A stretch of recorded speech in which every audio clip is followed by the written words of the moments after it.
Yo. It's your boy Tay, and it's the Chainsmokers Podcast. What's the business?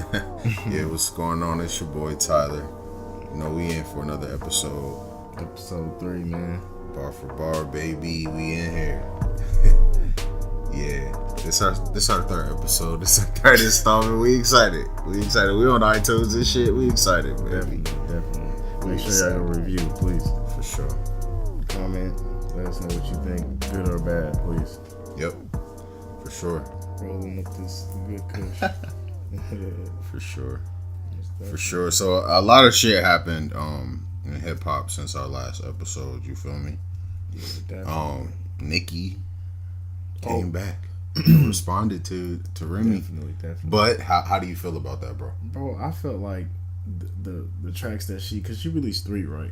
She released 3 tracks. It was the No Frauds. It was the Regretting Your Tears. Regretting Your Tears. And the Changed It, I believe, with Lil Wayne. I think that's the name of the cut. Or something like that. Yeah. I like the No Regrets. I like that. I like that she went ahead. The No Regrets. What's that? The No Regrets. That's with her, Drake, and Wayne.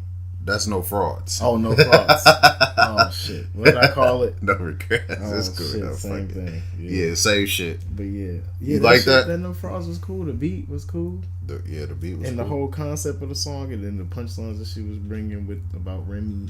But then again, bro, I feel like she did the opposite of what we asked her to do. Well, really, it wasn't even about what we asked, because if we would have got what we asked for, she would have came back the next day with bars and this. That. But she didn't come with no bars at all. I mean, she came with a few bars, but it was a few bars in there. It was more so aimed to be a hit record. I feel like, and I felt like she tried to go the lane of Drake with the whole, you know what I'm saying, back to back. You wanted it to be like a banger, so every time you're in the club, don't matter where you at, bitch, you gonna hear this track. Yeah, you know what I mean. You know I'm dissing you. You know I'm coming for your head. You know what I mean. Yeah. So I feel like I don't know. Do you feel like did Nikki win or lose? And your verdict. Whole give the verdict. She lost, bro. She lost. She crushed her, bro. When it comes to this bars, when it comes to the whole MCing thing, bro, she got crushed with the whole Sheether. And when it comes to selling records and getting money and everything, Remy is nowhere near her. There's not even a conversation. That's a given because she lost a lot of time. Right, exactly. When she went to the Kang, you feel me? Exactly. So, but it is what it is, you know what I'm saying? I feel like Nikki wouldn't even be the artist that she was today if Remy went to prison, because Remy would have been on top. Yeah, she would have been climbing. Yeah. Because she was like she was what Nikki was when she was bubbling before she got knocked. But the whole image that Nikki had was Remy's. Okay. I mean that's the way I feel. Okay, that's a fair opinion. Yeah, that's my opinion on it. That's a fair opinion. So I don't know though. Yeah, bro. It's just I feel like it's not one of the rap beefs.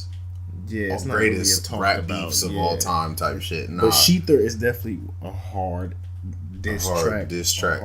So is it one of the best diss tracks? Somebody said, who was it that said? Oh, Safari. I think he just said that because he booty.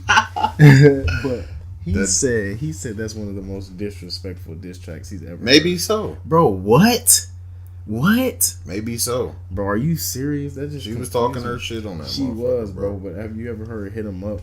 Yeah, "Hit 'Em Up." That's why I fucked your bitch, you fat motherfucker. Was more disrespectful than the whole Sheether. You know what I mean? I feel you. Like he just came right in, like I feel you. Bad boy killer, I will kill you, bro. "Hit 'Em Up" was one of the best motherfucking diss tracks that will ever be on the face of this earth. That shit was just crazy, and it was never responded to.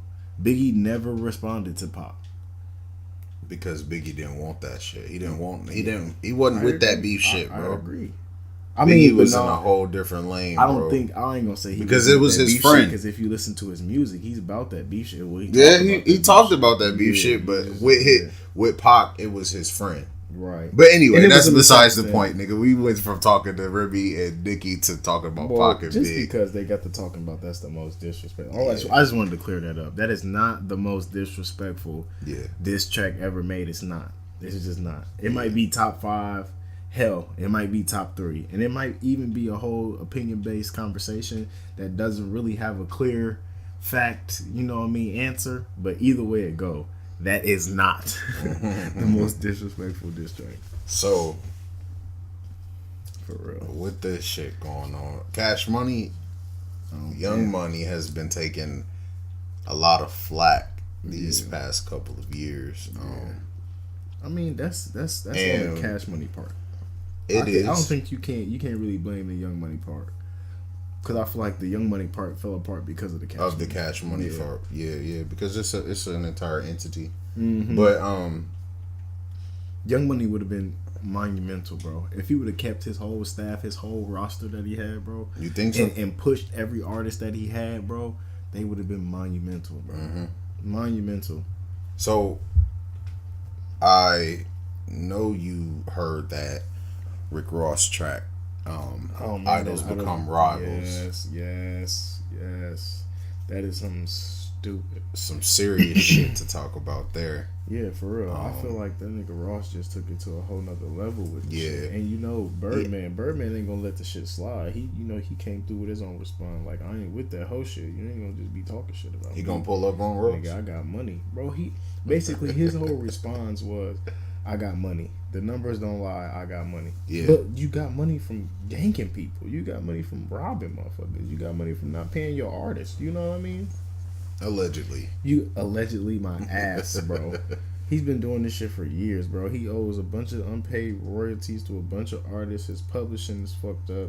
He be having everybody else publishing fucked up.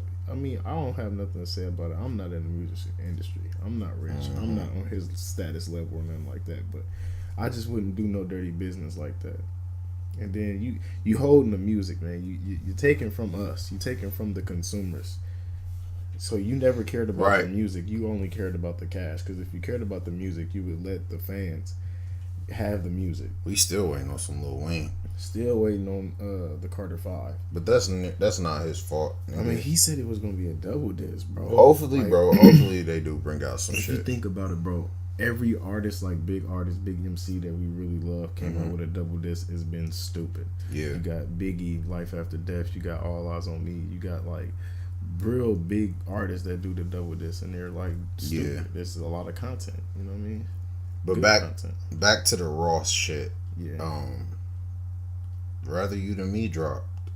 Yesterday, and it's a solid body of work. It's a solid body of work. It's a great addition to the collection. Yeah, because he does have a crazy collection. Hell yeah, he does. Like, I was just on Apple Music the other day. Shout out to Apple Music and shout out to iTunes, because we are approved. Make sure y'all go listen and review on iTunes, please. Definitely give us a review. Podcast, please. Regardless if it's a bad review, a good review. Tell us what we need to improve on. Just give us a review for real. For sure. But I was on Apple Music, and I was just kind of looking at his catalog, and I was just like, man, Rick Ross's production.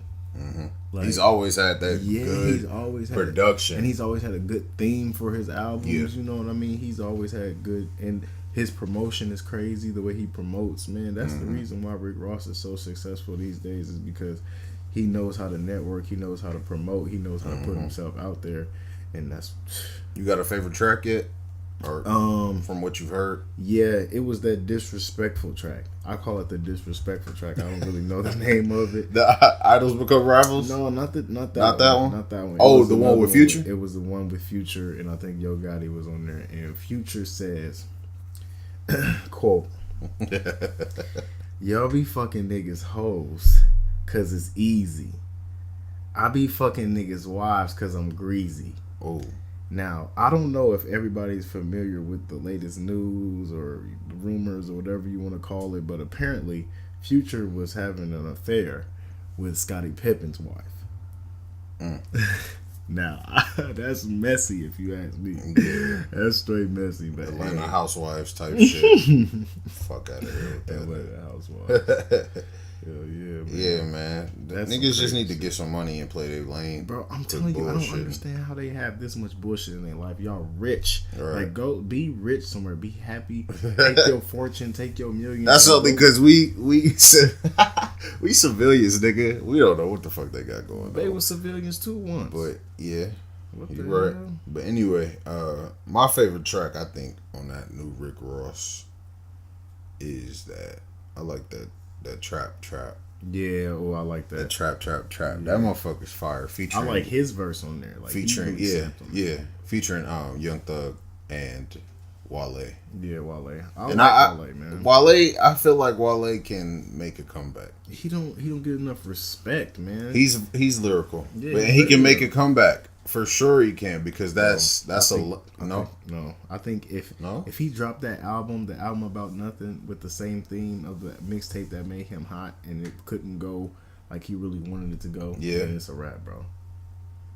I don't know. I mean, he can still Wale get money. Obviously, he's Wale. You know what I mean? He can still get his money. He's the man in his city and in DC and everything. But when it comes to this music industry and selling records and nah, it's not happening. It's not happening. Wale's that nigga though. I fucked with him a long time ago. I still fuck with him. I still check for him because he bring them lyrics. Man, if you play Pretty Girls by him and Gucci Mane in the party today, it would still go crazy. Like, for real. Yeah. Wale got them. He got them bars, man, for sure. Yeah. But so bring it back just a little bit. How'd you feel about that? Regretting Your Tears, that Nicki Minaj, how they kinda said it was. They tried to say it was written by Party. Man, and you know shout out to Party, man. Shout out to Party. I love Party Next Door. He's an amazing artist to me. Been listening to him since quite some time. A long time. Do you believe the allegations? No, and actually, Nicki came out and made a statement about that. Like, nah, this is my They say he did. Yeah, she tried to say he didn't write it, but who gives a fuck if he wrote it or if he didn't write it?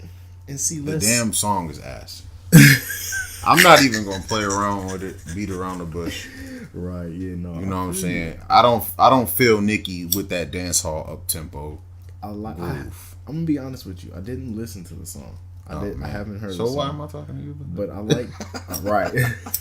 But I do like the whole dance hall movement. It just depends. Not for Nicki Minaj, bro. That's not her. That's cool, but I haven't heard, so I don't know. But I'm gonna say this. Well, you need to keep with the dance hall, man. Shout out to Pop Can. Shout out to all the real Jamaicans or the real island people, the real dance hall people who really making that music, because I enjoy that. You like that shit? So it's cool. It's cool every once in a while. I don't want them to flood the market with that kind of music. All these American, it's cool for Party Next Door because he's an actual Jamaican. Yeah, you know what I mean. It's in his blood. But see, when everybody else, and then you can't deny Drake. Drake is just like the man. He gonna make any track hot. Right. But what I'm saying is, don't everybody like Tyga went out and tried to do it. Like, you make yourself look dumb. You just make yourself look stupid. Just don't do it. I heard just leave that it shit, for the people. Number one. Yeah, just leave it for the people who hot right now. They making the hot tracks. You know what I mean? Just leave it for them. Let them ride that wave. If you do it, you just gonna make yourself look dumb. True that. Chain smokers. We chain smokers. In quote type shit. Mm-hmm. But anyway, nigga. So. But speaking of party right shit, let's get into this shit. Let's get into it. Let's get into this episode. Let's get into the gist of the episode. So, do you feel like Papoose wrote bars for Remy? I feel like, nigga, it's yeah. I mean, you know what I mean? Because they're married. They're in the same crib. They're probably around. Yeah, he's her manager, so they're around each other pretty much all the time. Yeah, bro, but I feel like if it's a personal beef, he shouldn't have got in on it. Yeah, that too. But I also feel like if you're an MC, like if you're a for real MC, then you gonna be like, man. I feel like I'm not gonna say he wrote the whole cut, right? But maybe he made some contributions. Of course he did. Because if I'm me, bro, if I'm an MC, I'm gonna be like, nah, baby. But you wouldn't take any suggestions from a lyricist as Papoose? I don't even want nobody there when I'm writing my rhymes. Like, I'm about to get real in tune with this. Yeah. Mm-hmm. But shit, if he say, hey, this sound, babe, that sound better than this. This sound better than that. You know what I mean? Yeah. I would definitely take some, I mean, like some pointers, some tips. That's her man, you know what I'm saying? That's her man. That's her manager. They together all the time. Held her down while she was in the gym. Hell yeah. So, hell yeah. So, basically, this episode is formed around this ghostwriting that's been going on in this industry for a long time. A long time, but it's just now getting some. Yeah, it was kind of sweet. It's just now getting some attention. Yeah, it was swept under a rug for a while. Like people have been writing hit records for people for a long time, and just recently, I was watching I was listening to an interview that Drake was doing, and I can't recall who it was with or anything like that. Is that recent one with DJ Semtex? Yeah, DJ Semtex. You're correct. DJ Semtex. And I was listening to it, and he was saying how just basically how he was like became the face of it. He was just saying how he didn't like how he became the face of ghostwriting this past year because he had hit records before. They try to say he wasn't writing his bars. Yeah, he had hit records. He had hit albums. You know what I'm saying? Platinum. When he says plat only, it's serious. Like all of his projects go platinum. And I'm not the biggest Drake fan. I'm not dick riding him. It's just the numbers don't lie and the music doesn't lie. There's not a year in the past 5, 6, 7, 8 years since Drake been out that you can't turn on the radio. That you can't turn on the radio and you don't hear this man. A Drake record. Yeah, that's just how it goes, bro. But there's been plenty of notable acts that have had ghostwriters, bro. Yeah, like a lot of them. Dr. Dre. Yeah. I mean, all of his shit. And you know what? Back to that interview that I watched with Drake, he was also saying that back in the Detox days, when Detox was saying... He wrote for Dr. Dre. He went and he wrote for Dr. Dre. When the Detox album was supposed to be released. Yeah.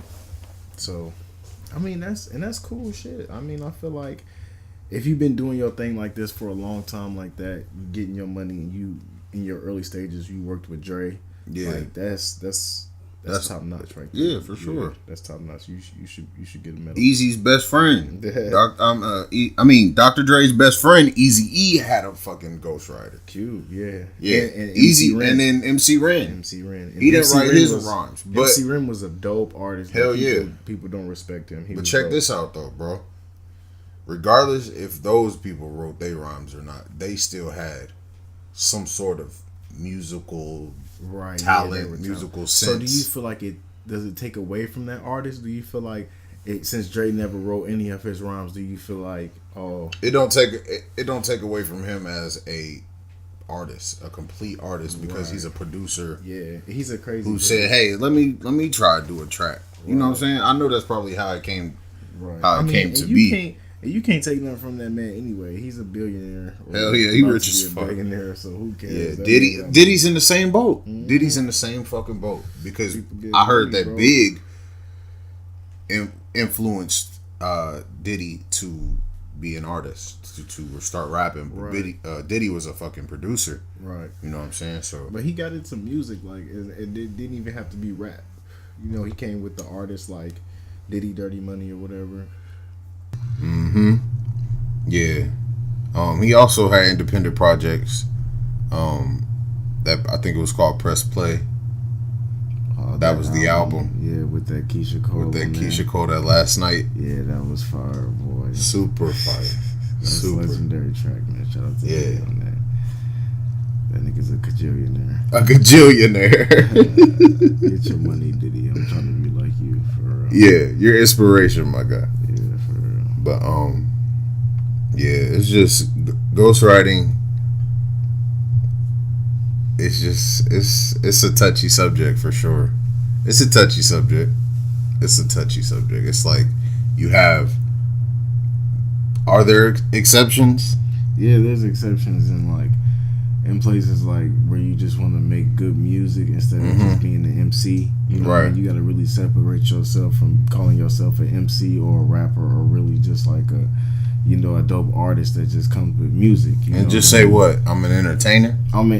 Not even an entertainer. Well, yeah, because that comes with it too, because you bring together all these different people. You're collaborating with all these different people, so to entertain us, you know what I mean. True. If you're an MC, you're a rapper. You're just putting out rap. So it's rapper versus entertainer. So that's how I would put it, basically. Yeah, in my mind. But you know, it's what is it? A Venn diagram? You put that shit in a Venn diagram. They got their, they got their own personalities. Then they got their similarities. Right. Yeah, and they definitely have a lot of similarities too, because because some people try to play both roles. You know what I mean? Some people try to just go with the straight, I'm an MC, I'm hard, but you can't be an MC but that's where the money is, bro. You want to jump in this lane that you're climbing up for a reason. You know what I mean? You're trying to get this money. But I feel like there are exceptions to that, like Jay. Jay is phenomenal. You think Jay he stayed. You think Jay-Z had help on his bars? Hell no. Oh, okay. I was just making sure I was understanding. But you know what? It's a lot of people that go at his head. He gets a lot of flack because they say he steal a lot of bars. Like he recycled a lot of bars. You know what I mean? But that's recycling bars off. That's making them play. That's making wordplay off of. Yeah, but that nigga's been rapping for how long? Yeah, that nigga's been rapping for I don't know how long. Jay-Z, he ain't even in the conversation about bar questioning. Yeah, because can't question those bars. Yeah, he's an MC. He stayed an MC his whole career. And so everybody shut the fuck up when he dropped. He's an amazing some lyrics too. Yeah, when he on a song. Everybody pay attention. Oh, for real. Even when he dropped 2 bars on Drake shit. Everybody pay attention, make a big hoopla. Jigga man. Yeah.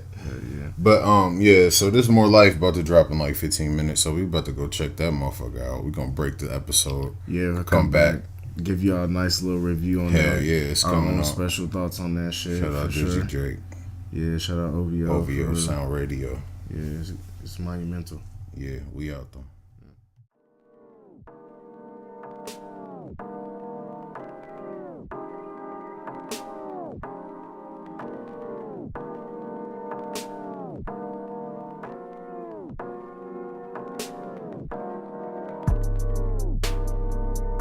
What's good? It's Tyler here, and while we're taking a break in the episode, I just want to thank you guys for listening to the Chainsmokers podcast. Be sure to follow us on Twitter at @thechainsmoke_. Be sure to follow us on SoundCloud, and be sure to subscribe to our podcast on iTunes. Thank you guys so much for your support.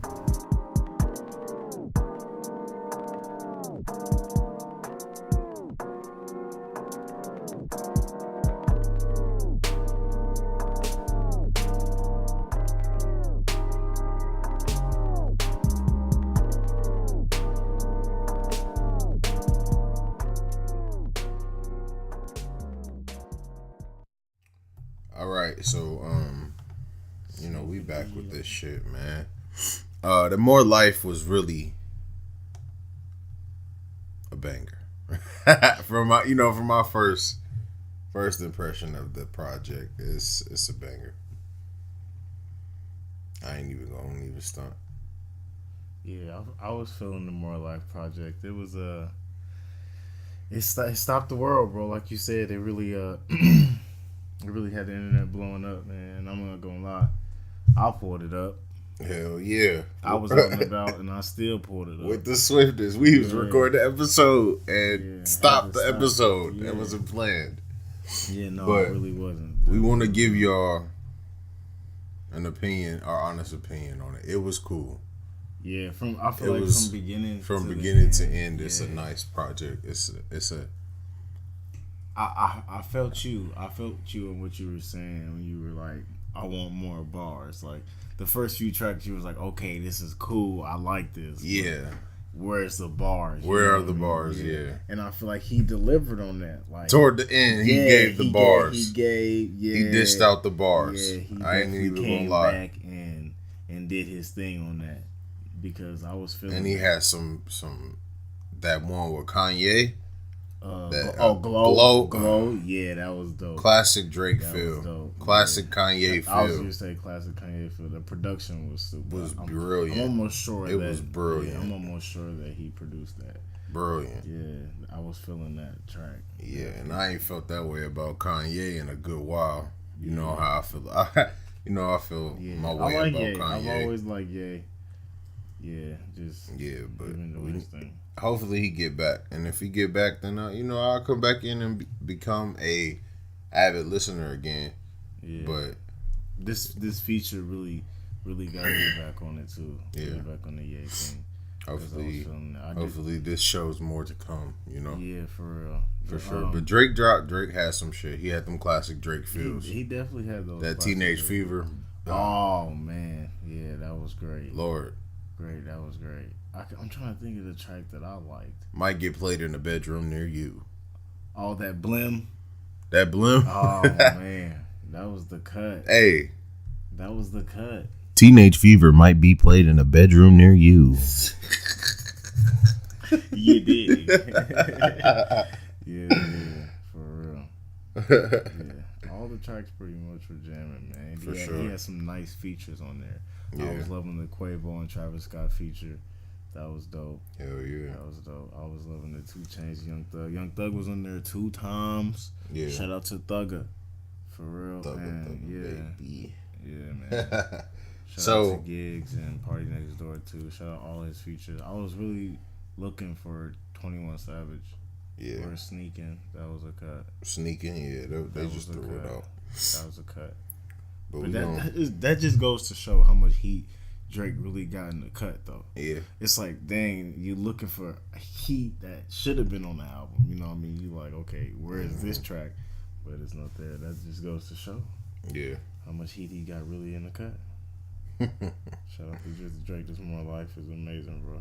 We interrupted our whole podcast for this, bro. For that shit. Swear to God we did. But anyway, we're going to get back to it. This ghostwriting thing that has been going on for quite some time now is really began to see the forefront. Yeah, for sure. Of a lot of people. People are being very criticized about it now. Like it's new. Right. like it's something new. Yeah. It's nothing new out here, guys. Nothing at all. But back to some people who have been accused of having ghostwriters. Okay. We just spoke on Kanye West. Oh yeah, I don't think he ever denied those allegations either. How could you when you have albums like Yeezus, and that just has Travis Scott written all over it? You know what I mean? Yeah. He definitely did write. He wrote. He wrote some of his shit, but did he get some of his shit wrote? Do you believe so? What you talking about? Travis? No, Kanye. Yeah, he got some of his shit. He got some shit wrote. Yeah. Yeah, he was working with Travis Scott on that shit, bro. On that Yeezus. I've heard Lupe wrote for Kanye. That would be cool. I mean, I don't know if it's true, but that sounds cool. Consequence. Yeah. I mean, they're all his inner circle people. You know what I mean? Yeah. Especially back in the day, he really messed with a lot of those people. So I don't really see a problem with that. But Ye is a crazy producer. He's a crazy artist. I just view him as an artist.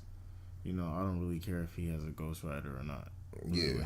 I don't care. Speaking of ghosts, Ghostface Killah has been accused of having a ghostwriter. Wu-Tang Clan. Wu-Tang's finest, Ghostface Killah. I can't believe that. You can't believe that. That is just unbelievable. That is unbelievable. Yeah, because that's hip hop's finest, like you said. That's just like, the GOAT. That's like a pioneer. You know what I mean? Lord Superb and Trife the God. There were people who wrote for him. Allegedly. Oh, allegedly. Yeah. Okay. Yeah. I'm pretty sure he wouldn't speak on some stuff like that anyway. You know what I mean? That's not really. Maybe not. I don't see it. That's not something to really comment on. It's kind of like whatever.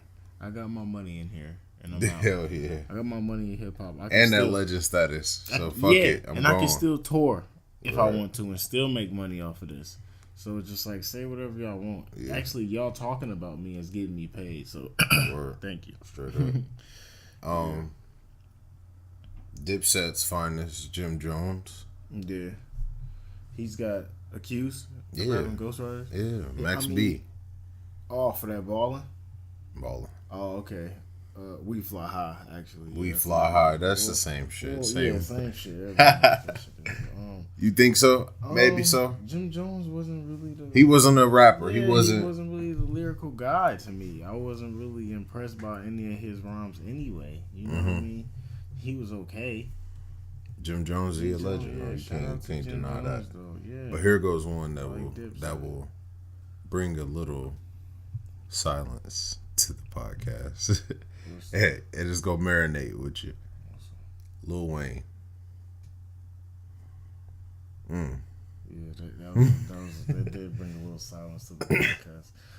Lil Wayne has been accused of having a ghostwriter. I'm gonna start off by saying, "Fuck you," and I don't believe it. You dig? I am a real Wayne fan. You dig? And no, I don't agree. I don't want to hear it. I don't want to. There's been said supporting details. There's been said that Gilly the Kid. Gilly. Oh yeah, that's why they had their Philadelphia. Beef. Yeah, that's why they had their little beef back in the day. I do remember that. No, he helped out a lot on the Carter One. No. Oh, maybe on the first Carter. Yeah, maybe. CD. Maybe Gilly the Kid. Maybe. But you know what? It doesn't matter because Currency is even on here. For real? Saying that he contributed to a little bit of Lil Wayne's rhymes. Well, Carter One? Maybe Carter so. One? I don't know. Yeah, okay. Yeah. I mean, these people that are saying this, and no disrespect to Gilly the Kid, and no disrespect to Currency, I'm a huge fan of Currency, but these people that are saying this are not on the status of Lil Wayne. Like, lyrically or none of that. So you gonna say you wrote for somebody that's on a whole nother level than you lyrically? So why are you not on that man's level lyrically if you wrote for maybe they should be. They should be? What do you mean? No, if they should be on his level lyrically, then they are. You listen to them. They are. Huh? Gilly the Kid is fire, boy. Yeah, Gilly the Kid is fire, but you're not gonna play his record. I've never heard you play it. I've never heard. You've never heard me play a Gilly the Kid record, but I ain't gonna deny that he's not a lyricist. Okay, yeah, he is. But I'm not gonna. Fire. But listen, and Currency is a lyricist too. Yes, and I like Currency. I just said I was a huge fan. Hell yeah. Yeah. So. Yeah, I don't know. That's hard to swallow. Yeah, I just can't. Hard to swallow. I'm not even gonna try to eat that. I'm just gonna reinforce that. Yeah. No. Big L. Yeah, he had a ghostwriter. Mace. Wow. Yeah, I know. I'm not gonna. No. You don't believe that either. No. None of because you know why? Why? The nigga Mace had a ghostwriter. Who was Mace's ghostwriter? Skills, Virginia. Skills was cool. I never heard nothing from him. I remember I used to watch. Never heard nothing from him. You know, I used to watch a lot of music videos back in the days, and I used to. I don't know nothing about him. Back in the day, yeah. But I got that here. Yeah. In my notes, Yeah, I feel you. We're doing our homework. Did our homework for sure. Definitely. But so to clear it all up, I went and found the actual definition of a ghostwriter, so that it can clear up any,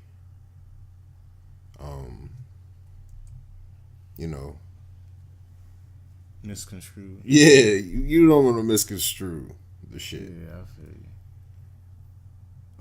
So what's the definition? The definition of a ghostwriter is a person whose job it is to write material for someone else who is the named author. Okay, so basically that means nobody's to know. I wrote it, this guy, and I gave it to you. Here you go, and you could say that it's yours. Yeah, so nobody's to know that somebody else wrote it. Yeah. So is that kind of what Drizzy did? He just kind of put his stuff out. Is that kind of why the Meek and Drizzy thing popped off? No, because Drake didn't want anybody to know that Quentin, contributed on the project, and Meek just kind of wanted to expose it. That shit was. I mean that we got some good records out that shit, but that shit was really some underhand shit. That was kind of dumb too. That was a dumb beef too. Yeah. All the recent beef has really been dumb. Some snake shit, underhand shit. Yeah, I mean no recent beef has been like something to talk about. You know what I mean? Yeah. But anyway, having a ghostwriter, I would say, don't come out saying I'm the top MC, I'm top 5 if you haven't helped. Right, yeah. Don't say you know what I'm saying. Now R&B artists can get away with it. Yeah, see that's because that's two different lanes. It's two different lanes. But when you're an MC, you gotta take pride in your own rhymes, saying what's coming from your own mind. If you got a ghostwriter, you're not even an MC. Like, right. That's damn near against the rules. That's just like against the code, my nigga. You're supposed to be telling your life story, but nigga, you telling somebody else's. Yeah, nah. R&Bs can get away with it because, you know, I could want to say something but can't sing it how you could sing it, Kelly Price. Dead ass. You feel me? Shout out to Kelly Price. Shout out to Big Kelly. Oh damn! I think she lost some weight, bro. But shit, like nah, I ain't diss her, bro. She's a legend in the game. Yeah, for sure. Kelly Price, the legend. She was a friend of mine. Kelly Price. Swear to God. Yeah. So did you take a look at the Just Blaze Swiss Beats battle? Oh, you know what? I didn't get to see that. I saw like a little snippet of it or a little clip, but I didn't get to see the whole thing. Is the whole thing out? Like, yeah, they got it on YouTube. I'm gonna have to check that out. Did you watch the whole thing?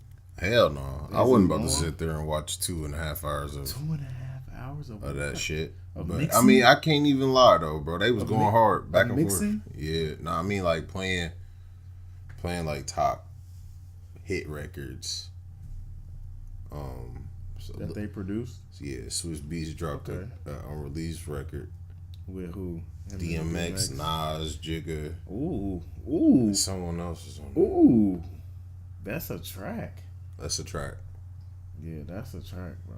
So, but the thing is, people were so amazed thinking that this was the first time that this has been done, this DJ battle. Oh, no. Yeah, this producer battle. No. That shit's been going on since. Yeah, but you know what? Speaking of producer battle, it was funny because I seen on Twitter, Lex Luger had came out and said like, "What's up, Southside?" And I'm speaking on Southside of 808 Mafia. Yeah. And yeah, what's up? Let's do this beat battle. Like I want to battle you for some cash. And Lex Luger. I mean, yeah, where did he go? That nigga disappeared. He turned into a ghost. Like he I feel like he was a pioneer to the trap sound, really. Yeah. And he really disappeared out of nowhere. Yeah, he slowed up. Yeah, he didn't slow up. The nigga stopped. That nigga disappeared. Lex Luger has some hard ass beats. Yeah, he created really the sound that's really out now. Right. A lot of people probably won't agree with that or probably won't. Yeah, but he really paved the way for it. Like, made it commercial. What was his drop? That nigga Lex Luger. He had plenty of drops. He had plenty of drops. Yeah, but, that Lex Luger was hard, man. He was hard, but yeah. And then Southside came and responded and made another video. He was like, 100K or something. Something like that. I seen like, he had 100K. You wanna come try to battle me? Come with 50K or 100K or something like that. Just flashing money. You know how niggas do. Flexing, yeah. Flexing on that bitch. Hold up. But I'm just like, man, this is crazy. But I think Lex Luger can get with Southside, but Southside, man, he's something special. He's something special. They on a run. I was listening. What was I listening to? 808 Mafia on a run. Yeah, they've been on a run. They can't stop Shout out to right TM88, man. He signed with Taylor Gang, man. That's what's up. That's amazing. Shout out to Wiz, man. Huge fans. Hell yeah. He came a long way. Now he's signing artists like that. Khalifa, man. Yeah, that's crazy. Hell yeah, man. So, you know what I'm saying? This is episode 3, Bar for Bar, man. We really appreciate you guys tuning in, listening to us. Yeah, for sure, man. Make sure you guys review, please. Review us on iTunes. Check us out on iTunes. Check us out on our social medias. Yeah, check us out on SoundCloud too. Yeah, we on SoundCloud too. If you don't have an iPhone, you could definitely check out the podcast on SoundCloud. So go ahead and shout out your socials, bro. Oh yeah. First of all, let's shout out the Chainsmokers. The Chainsmokers. Yep. At the Chainsmoke _. Yep. We on Twitter, baby. Yeah, definitely.